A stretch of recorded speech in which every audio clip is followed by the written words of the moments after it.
ওই আলামতের প্রথম আলামতের নাম হলো বিআসাতুন নবী সাল্লাল্লাহু আলাইহি ওয়াসাল্লাম। আল্লাহর নবীকে দুনিয়াতে প্রেরণ করবেন, ওহী দান করবেন।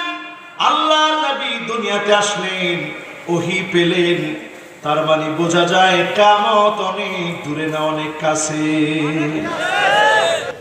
সবাই চিন্তা করতেছেন, হুজুর মাত্র তো পাবনা একটা জায়গা কিনলাম, বিল্ডিং করা এখনো বাড়ি। আপনি বলতেছেন বিল্ডিং করা এখনো বাকি, বাড়ি করি নাই।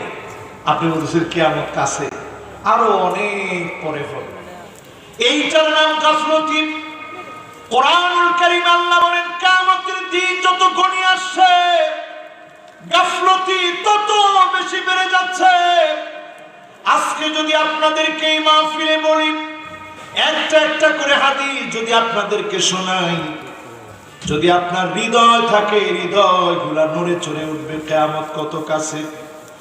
প্রথম একটি হাদিস শুনুন, লা তাকুমুস সাআহ, ততক্ষণ কিয়ামত হবে না হাত্তা তুত্তাখাযাল মাসাজিদু তুরুকা, মসজিদ থাকবে, আল্লাহর গোলাম মুসলমান নামদারি মসজিদের পাশ দিয়ে হেঁটে হেঁটে চলে যাবে, কিন্তু নামাজ পড়ার জন্য ডুববে না। এমন মুসলমানের সংখ্যা এখন বড়ই কম। আমি বললাম কম, আপনারা কোন বেশি? কি বলে?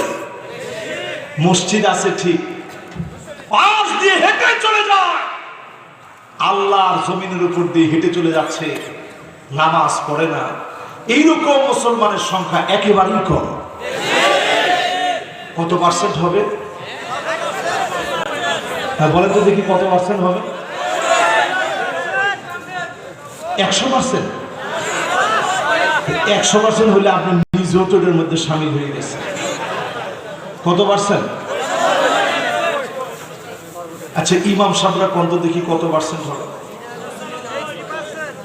মাশাআল্লাহ, ইমাম সাহেব বলছে 90% তো হবে। তাহলে বাকি কত? প্রথম হাদিস থেকে চিন্তা করেন 10% মাত্র বাকি আছে।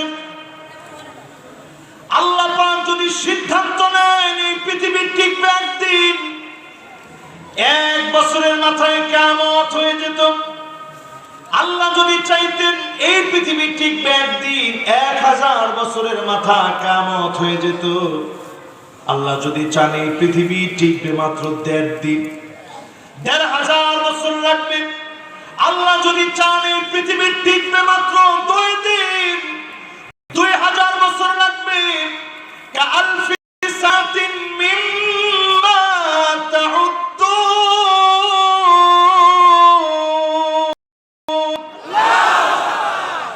এই পৃথিবী টিকবে মাত্র 2 দিন। আল্লাহর সিদ্ধান্ত যদি এমন থাকে 2000 বছর লাগবে। আল্লাহর সিদ্ধান্ত যদি থাকে এই পৃথিবী টিকবে 3 দিন, 3000 বছর লাগবে। কত বছর? 3000। আল্লাহর সিদ্ধান্ত যদি থাকে 4 দিন টিকবে, যদি সিদ্ধান্ত থাকে 5 দিন টিকবে। তবে কতদিন টিকবে আমরা জানি না। আলামত যখন মিলিয়ে দেখি মনে হয় তেমন দিন বাকি নাই।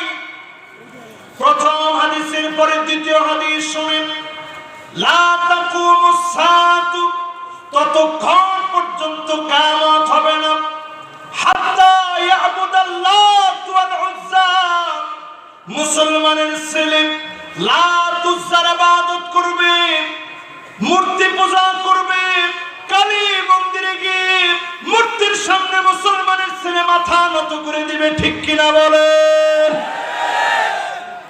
আমার দেশে এগুলো কি হয়েছে কখনো? এইরকম ঘটনাও দেখছি। বলছে অন্ধকার দূর হয়ে যাবে, এবারের পূজা আসলে সব দুর্বৃত হয়ে যাবে। আরো আসতে বলেন।